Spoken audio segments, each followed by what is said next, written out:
Hey guys! It's me, Teacher Kathy. So, paano nga ba ako naging teacher dito sa New Zealand? Ang unang step na ginawa ko ay ang NZQA. Ano nga ba ang NZQA? Ang NZQA ay ang nag-a-assess ng ating mga credentials.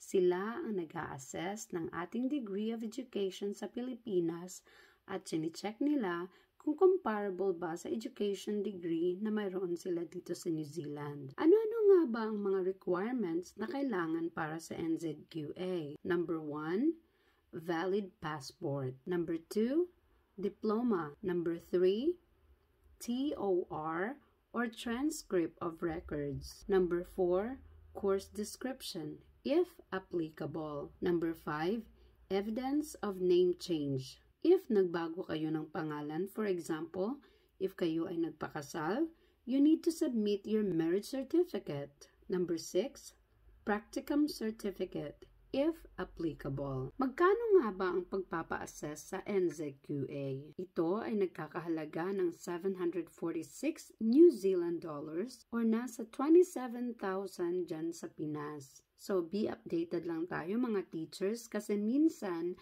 nagbibigay sila ng zero fee assessment. Please share and follow for more.